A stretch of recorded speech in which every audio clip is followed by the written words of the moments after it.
আমন্ত্রণ স্টার ওয়ার্ল্ডে, সঙ্গে আছি আমি শায়লা রহমান ইমা। আরব সাগরে পাল্টাপাল্টি উত্তেজনায় জড়ালো ইরান এবং যুক্তরাষ্ট্র। সেখানে মোতায়েন মার্কিন রণতরী আব্রাহাম লিঙ্কনের কাছে উড়ন্ত অবস্থায় ইরানের একটি ড্রোন ধ্বংস করেছে যুক্তরাষ্ট্র। ওয়াশিংটনের দাবি ড্রোনটি মার্কিন রণতরীর দিকে ধেয়ে যাচ্ছিল। এটিকে নজরদারি ড্রোন বলে জানিয়েছে ইরানি গণমাধ্যম। এরপরই হরমুজ প্রণালীতে যুক্তরাষ্ট্রের পতাকাবাহী তেলবাহী একটি জাহাজকে ধাওয়া করে ইরান। উত্তেজনা সত্ত্বেও সম্ভাব্য আলোচনার প্রস্তুতি নিচ্ছে দুই দেশ। ইরানকে চাপে রাখতে আরব সাগরে মোতায়েন করা হয়েছে মার্কিন রণতরী আব্রাহাম লিঙ্কন। মঙ্গলবার সেটির কাছে নজরদারি চালানো অবস্থায় ইরানের একটি ড্রোন ধ্বংসের দাবি করেছে ওয়াশিংটন। মার্কিন সেন্ট্রাল কমান্ডের দাবি, ড্রোনটি রণতরীর খুব কাছে চলে আসায় সেটি ভূপাতিত করা হয়। বিমানবাহী রণতরী ও নাবিকদের নিরাপত্তা নিশ্চিত করতেই পদক্ষেপ নেওয়া হয়েছে। লিঙ্কন থেকে উড্ডয়ন করা F-35C যুদ্ধবিমান ইরানের শাহেদ 139 ড্রোনটি ভূপাতিত করেছে। আন্তর্জাতিক জলসীমায় আমাদের বিভিন্ন পদক্ষেপের পরও ড্রোনটি আগ্রাসীভাবে রণতরীর দিকে এগিয়ে আসছিল। এই ঘটনায় এখনও তেহরানের কোনো মন্তব্য পাওয়া যায়নি। তাসনিম নিউজ জানিয়েছে, আন্তর্জাতিক জলসীমায় একটি ড্রোনের সংযোগ হারিয়েছে তেহরান। তবে এর আগে ড্রোনটি তার নজরদারি সব তথ্যই কমান্ড সেন্টারে পাঠিয়েছে। এদিকে মঙ্গলবার হরমুজ প্রণালীতে মার্কিন পতাকাবাহী জাহাজকে ধাওয়া দিয়েছে ইরানের সশস্ত্র নৌযান। এমনটা জানিয়েছে ব্রিটিশ সামুদ্রিক নিরাপত্তা প্রতিষ্ঠান ভ্যানগার্ড টেক। ঘটনাটির পর জাহাজটি গতি বাড়িয়ে ইরানের জলসীমা ছাড়ে। এসব উত্তেজনার মধ্যেই ইরানের সঙ্গে আলোচনার প্রস্তুতির কথা জানালেন মার্কিন প্রেসিডেন্ট ডোনাল্ড ট্রাম্প। আলোচনা সফল না হলে খারাপ কিছু ঘটার হুমকি দিয়েছেন তিনি। আমি চাই একটি চুক্তি আলোচনার মাধ্যমে হোক, যদিও আমি জানি না সেটা ঘটবে কিনা। এখন আমরা ইরানের সঙ্গে কথা বলছি। যদি আমরা কিছু বের করতে পারি তা দারুণ হবে, আর যদি না পারি তাহলে সম্ভবত খারাপ কিছু ঘটবে। এমন হুঁশিয়ারি উপেক্ষা করে ইরানের সশস্ত্র বাহিনীর chief of staff Abdul Rahim Musavi বলেছেন, যুক্তরাষ্ট্রের ক্ষুদ্রতম ভুলও আঞ্চলিক যুদ্ধের সূত্রপাত করতে পারে। Suman Mahmud, star news. এদিকে 4 বছর ধরে চলা যুদ্ধ থামাতে আবুধাবিতে শান্তি আলোচনার প্রস্তুতি নিচ্ছে রাশিয়া এবং ইউক্রেন। তবে আলোচনার একদিন আগে ইউক্রেন জুড়ে ব্যাপক মিসাইল হামলা চালিয়েছে রাশিয়া। এ নিয়ে মার্কিন প্রেসিডেন্ট ডোনাল্ড ট্রাম্পের কাছে নালিশ দিয়েছেন ইউক্রেনের প্রেসিডেন্ট জেলেনস্কি। তার দাবি, আলোচনার নামে বিপুল পরিমাণ গোলাবারুদ মজুত করছে মস্কো। দক্ষিণ পূর্বাঞ্চলীয় জপোরিঝিয়ায় ড্রোন হামলায় নিহত হন 18 বছর বয়সী 2 তরুণ। ক্ষতিগ্রস্ত গাড়ির পাশেই পড়ে থাকতে দেখা যায় নিহতদের মরদেহ।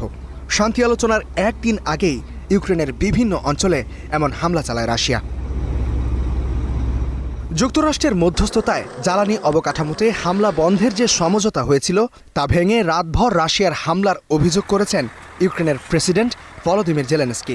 শান্তি আলোচনার ঠিক আগে এই হামলা আলোচনাকে কতটা সফল হতে দেবে তা নিয়ে প্রশ্ন তোলেন তিনি।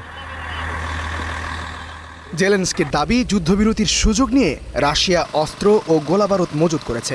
এরপর এক রাতেই ইউক্রেন জুড়ে চালানো হয় 450টি ড্রোন এবং 60টির বেশি মিসাইল হামলা, যার মধ্যে ছিল রেকর্ড সংখ্যক ব্যালিস্টিক মিসাইল। জেলেনস্কি জানিয়েছেন, রাতভর হামলায় জ্বালানি অবকাঠামোর যে ক্ষতি হয়েছে সে বিষয়ে যুক্তরাষ্ট্রের প্রতিক্রিয়ার অপেক্ষায় রয়েছে কিয়েভ।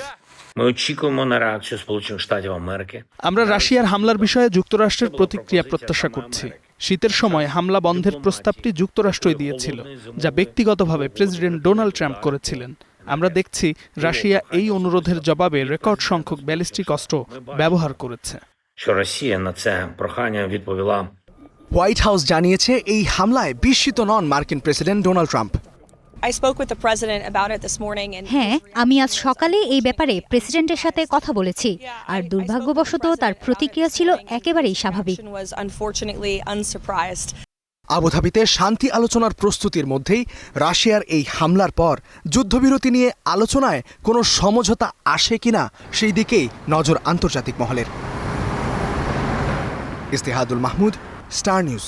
যুদ্ধবিরতি লঙ্ঘন করে গাজায় আবারও হামলা চালিয়েছে ইসরায়েল। এবারের হামলায় প্রাণ গেছে অন্তত 20 ফিলিস্তিনির। এর মধ্যে গাজার তুফা এবং জায়তুন এলাকায় মারা গেছেন 11 জন। এদিকে রাফা সীমান্ত দিয়ে মাতৃভূমিতে ফিরেছেন ফিলিস্তিনিরা। 2 বছর পর স্বজনদের কাছে পেয়ে আবেগ আপ্লুত হয়ে পড়েছেন অনেকেই। দীর্ঘদিন পর স্বজনদের কাছে পেয়ে চোখে আনন্দের অশ্রু। হারিয়ে যাওয়া স্বজনদের ফিরে পেয়ে যেন বেদনার অন্ধকারে ফুটে উঠছে আশার আলো। দীর্ঘ বিচ্ছেদের পর বুধবার ভোরে নাসের হাসপাতালে পৌঁছান গাজায় ফিরে আসা ফিলিস্তিনিরা। গাজার একমাত্র সীমান্ত রাফা ক্রসিং খুলে দেওয়ার পর তৈরি হয়েছে স্বজনদের মিলনের এই প্রেক্ষাপট।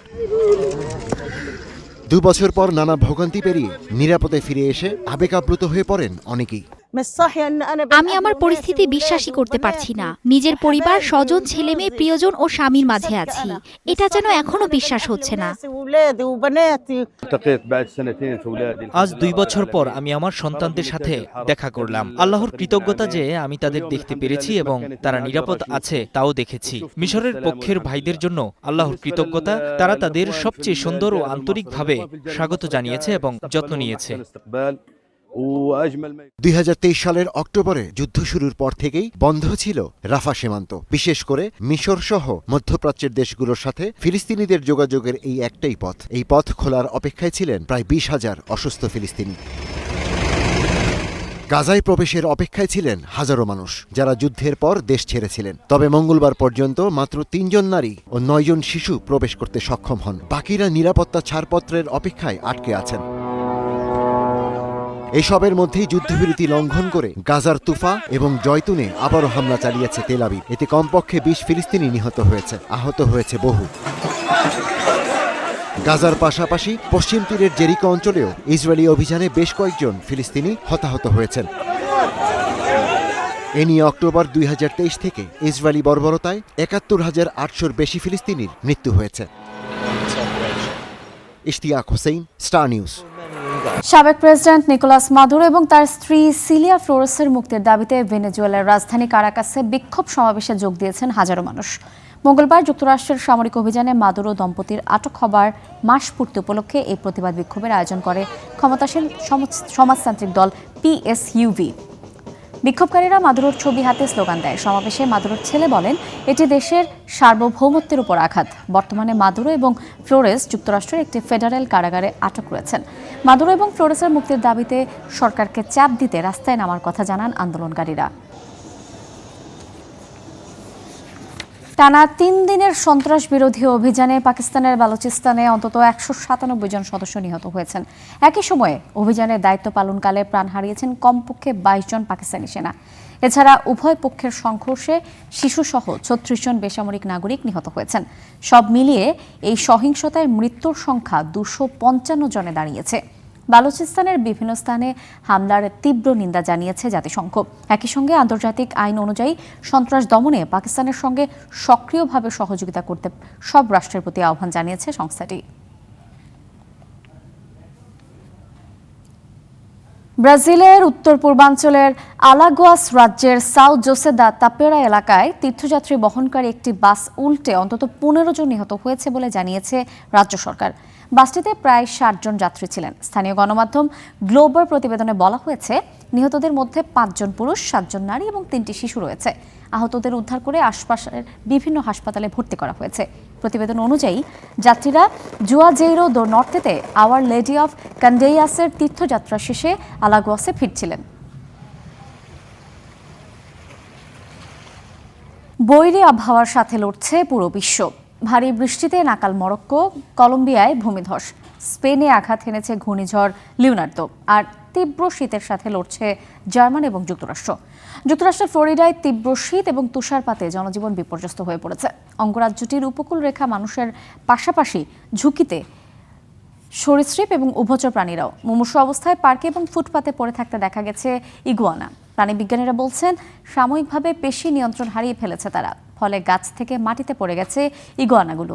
একটি দাতব্য সংস্থার কর্মীরা ব্রোয়ার্ড কাউন্টিতে প্রায় 1500 অসুস্থ ইগুয়ানা উদ্ধার করেছেন।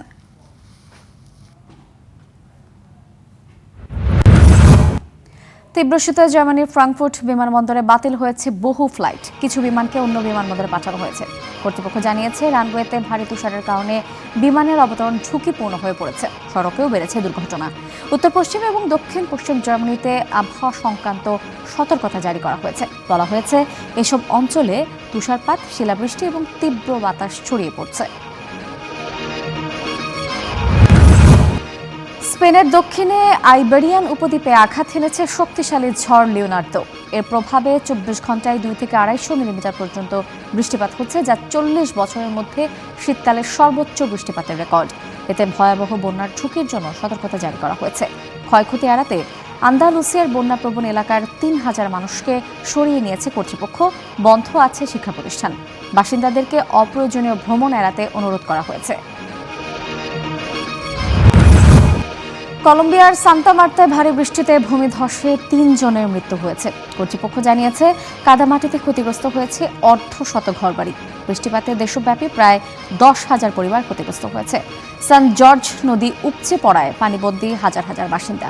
আশপাশের এলাকায় আকস্মিক বন্যায় সতর্কতা জারি করা হয়েছে।